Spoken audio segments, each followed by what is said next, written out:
I want to talk briefly, and you also want to talk about this. Amazon Prime, they're doing a lot of stuff. They are. We've seen them come out with the Tomorrow War. What a magical film that was. We saw they're coming out with Wheel of Time. Apparently this year, I think. Unless, I realized maybe I read the date wrong. But maybe not. I don't know. Jason Momoa. We know that's Dune. But guess what else? They're also coming out in September of 2022. So almost a year from now, a little over a year from now. Guess what they're coming out with? Scooby-Doo. Yes, a continuation of Scooby-Doo. A continuation Wait, of that's not Scooby-Doo. Lord of the Rings. The story, the beloved universe, or I guess I should say Earth, that J.R.R. Tolkien gave to the world out of his own brain. And so they're doing a Lord of the Rings spin-off show of the story of Middle-earth and of their characters with backstory and all this thing. What do you want to say something, Joshua? What do you want to say? So most shows, especially beloved shows that have been around for a while, they have a fan base. Especially book to movie fan base. You got your nerds out there. Catch them. Like Dune. Catch them all? Dude, there's some Dune nerds that are coming after Joshua in the comments on your guys' video. Oh, really? They're like, are you for real not wanting to read the Dune book? I didn't read it like that. See, I tried to one day. I read a couple where it's like, I read a couple where they were like, some are encouraging Joshua, and then some are like, you have to read the Dune book. Like, it's not going to make sense. If you want me to read the Dune book, send me a 1 credit for Audible. I need to get it on Audible. Also, by the way, you guys are on your way to the most viewed video on the channel. Wait, are you making fun of us here? No, I'm literally congratulating you. Literally. Josh sees everything as a slight. I'm literally saying you guys are about to be number 1 on the channel. We started talking about fans and we got off on tangent. Let me finish what I was saying about fans. Fans blow cold air. They blow cold air? Do you not think so? They blow air that feels cold. What is the cold air referencing? Fans. Do you mean hot air? What the heck?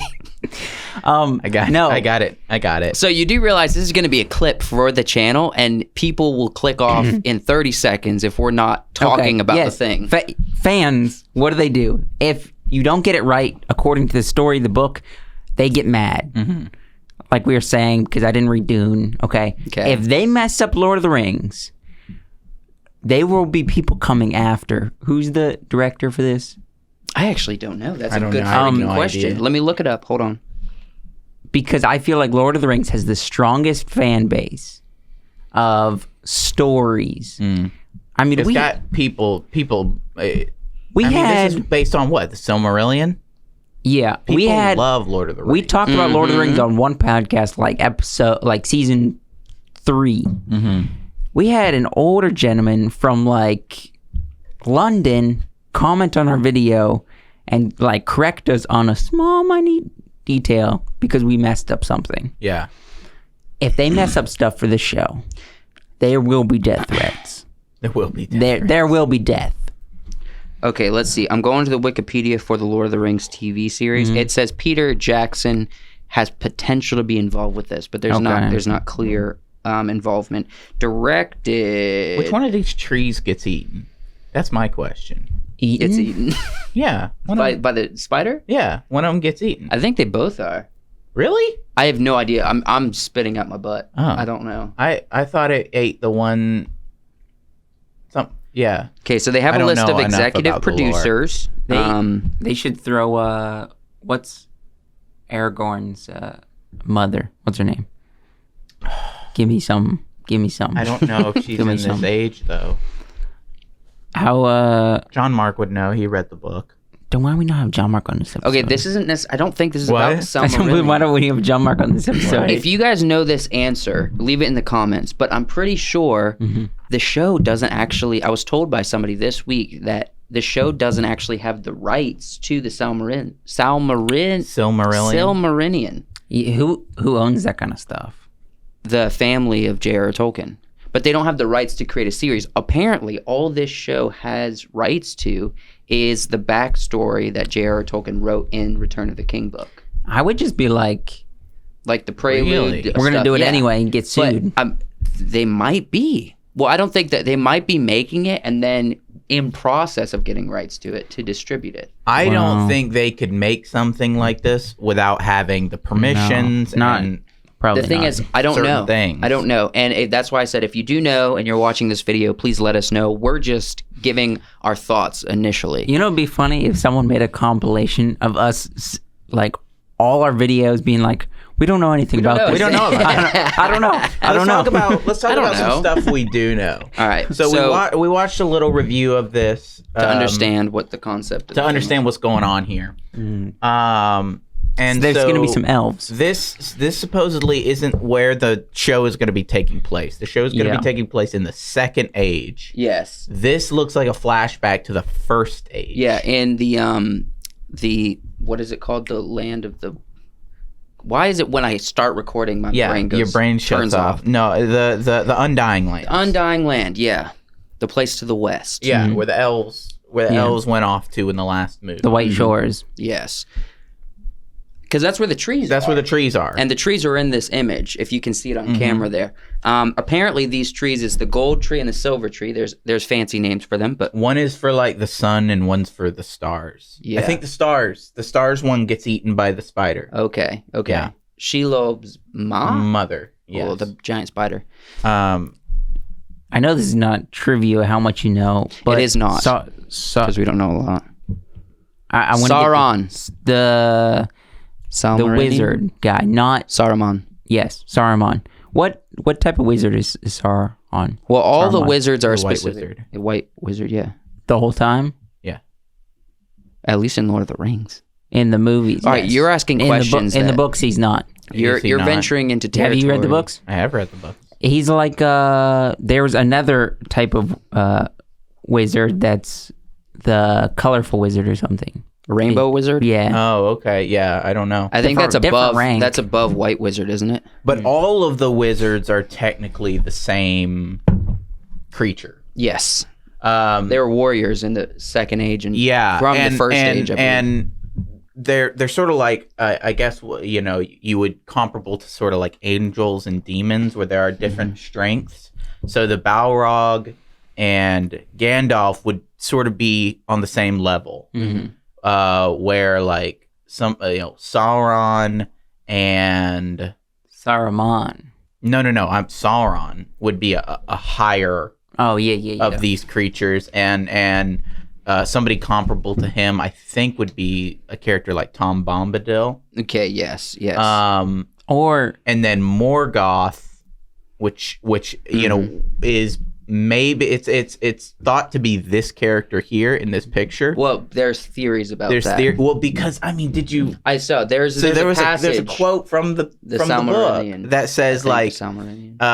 I don't think it called him Morgoth. It called him by his His before Morgoth name. yeah, his before he was like evil name. Lucifer before Satan. But it said he looked out Yeah. over the city, which they believe is this city, down the plains, across the river, at the trees, and began walking down the slope. And then it said something like, "And his darkness overshadowed yeah. them." And it looks like It looks that like that this could passage be described this scene. this picture from the scene. And so there's high potential that this is Morgoth, which was the villain before Sauron, yeah, a much more powerful a villain. much more powerful villain. And this show is supposedly about the Second Age. You have goosebumps? yeah, once in a while I get these goosebumps when we talk about stuff on this podcast. I thought you were like, no, when's this gonna end? No, I got those goosebumps. So essentially, this could be like a Satan character. well, you're big evil. Yeah, your biggest evil. Yeah, Big, Your first big evil. Well, the book sort of describes it in the same way the Bible describes these kinds of Do characters. you think we get to see elves coming to Middle Earth? No. Because they were there before anybody else, right? Or who? No, they they're- weren't even created, were they? They weren't created; they came to Middle Earth. That's true. Yeah. No, they came. Are they we gonna came get to see that? They came to the Undying Land, right? Then they went to Middle Earth, but no one created the elves. no, they, no, showed up. They showed up and then they left. They leave before they die. No, Well, if this is I Undying think Land- the God of this world created the elves. Okay, Um, which would make sense. he created the elves, and he created the world in a way that the first ages were for the elves, and then they would leave. And then I don't remember who the other god. I think it was his son created the dwarves, and he got upset at him because he's like, this world wasn't for them; it's for the elves and the humans. I really need to read this. There's a lot to go into, and it's not just that book. You also have to include the preludes and everything in the Lord of the Rings books. And there's a lot of documents and books and papers written on this stuff. But I know the elves go to the Undying Land because it's like it's essentially their heaven on earth. Yes. They're bound to the earth, their souls. So they will not, even their souls won't leave the earth and go to heaven, essentially, in this world until the earth is gone, until this earth is destroyed. Yeah. Whereas in this world, humans have what's called the gift of men, which means when they die, their soul leaves the earth and gets to go to the afterlife. What would your elfish name be? I would probably say mine would be Taramo. Taramo. I would probably not very poetic. Mine would probably be something super confusing, like I don't know how I would say it, but mine would probably most definitely translate like blabber tongue. mine would probably be like Tefa. Yeah. That sounds a little bit more like dwarvish language, don't it? Tefa Shethethriel. If we have anybody, If you end with an L, it sounds like Elvish. Shethethriel. if we have anybody out there that's really big nerds watching us, Middle and you Earth can linguist. and you can translate like blabber tongue. Okay, yeah. Put in the comments. I really want to know if there's like a poetic name for like let's blabber give the tongue meaning or of our something. names. Blabber tongue. Old Grandpa Joe. Yeah, I was Joe. thinking like too old for his age, and then Probably drinks milk fast. Yeah, drinks milk fast. Drinks milk too fast. Gets constipated. All right, if you can come up with a fun elf name, Too much if milk. you're a linguist of Middle Earth languages, let us know. If you're Yeah. watching this, We probably that should would be just sick. like do some research and find a translator. The and- last time we talked about Lord of the Rings on this channel, someone from like an old 70-year-old was guy. just I saying was this just talking earlier. about this earlier on long this ago? podcast, like 5 minutes ago. 5 minutes ago, he said this. That old dude from like London. I missed it. It's amazing to me though that Yeah. you know. He's got Alzheimer's. He's Grandpa Joe. No, it's that people study this kind of lore and stuff for years and have all kinds of knowledge about this one useless thing. Well, right? on actual Earth, it's useless. Yeah, on our Earth, it's useless, and there's no think it's reason. useless. No, but it's nerdy fan stuff, right? How would we connect with a 80-year-old dude over in England if The thing is, though, we didn't know anything about this? we're trying to don't make know use of knowledge We like don't. this for an actual earthly thing. For entertainment, And stuff, right? commentary and fun escapism stuff. Yeah, we're not just studying this stuff in our downtime. We're studying it to be able to entertain you guys. And so when it feels like we don't have all the knowledge, it's because we don't spend hours and hours learning the lore of this stuff. But have we're in a- process. I do have things that I listen to and watch and study for me that I'm nerdy about. Yeah, I have a prediction or a toast. Another All right, a toast. Oh. Joshua Another- toasts today. How about on top of our Sober October stuff, everybody has to recite a poem in Elfish. No. No, yeah, that's actually kind of fun. It could be really short. The trick is try to get it perfect. Yeah. If we're doing archery, And And- Elvish then and no, Elvish definitely works. But like it doesn't have to be super long, just like a I got you. paragraph This or is what so. we'll do. We'll do a video where as we're about to take our aim and release the arrow, for our first hit, we'll get a close-up shot, and we'll say our poems and then release. Jeez, what is this, Kyudo? You guys know what Kyudo is? No, I don't know. It's Japanese archery. Heck yeah. So I thought I knew what keto was, but then I took an arrow to the knee. Japanese archery is extremely, it's a martial art, but it's about like the spiritual, the calm. It's like the weird side of anime. No. It's literally just about drawing the bow and releasing it and hitting the target. Okay. And you don't show any excitement on your face because that's not what it's about. It's about the act. It's about the finding your center and meditation and that kind of stuff. What if my center is Which will be my goal. Well, you want to get it here. You want to be centered. If it's not in the center, you're not centered, bruh.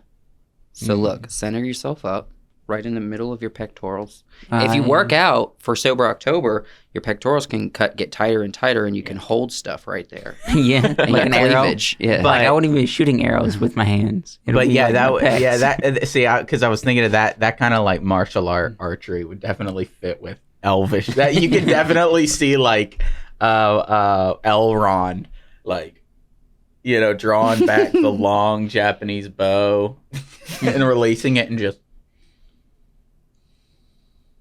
there's just no emotion on his face. See, I kind of like this. We'll just do a short little video of us shooting our archery, and before we release, we'll do a nice close-up while we're holding of us reciting the poem in Elvish perfectly. And then we release, and then that's like, it's a real short It's video. got music. It's our Sober October. Exactly. Yeah. See, that's great. I like this idea. Cheers to that idea, boys and girls. Guys, gals, Who's geeks, the and girl goofballs. of this group? You. Oh, I've got the one What? with his hair. yeah. I don't propose think so. Let's do a quick measure. Hold it out straight. Definitely from the Wyatt. top.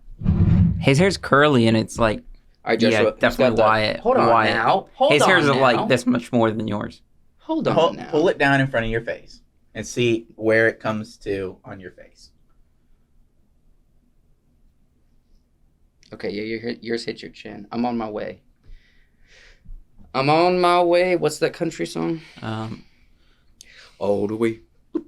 That's not a country song. Everybody, I'm on Yeah, my that's way. Phil Collins from Brother Bear. The sun beating down. Yes, I'm on my way. Yeah. For some reason- Tarzan, right? We you got do this Tarzan? new we got this weird thing for Phil Collins, you know. Yeah. You know- Dude, Phil Collins You know helped this- our childhood. It made us epic. He didn't have to do that much. See? But he did. He did. And he did it always, for us. You know tomorrow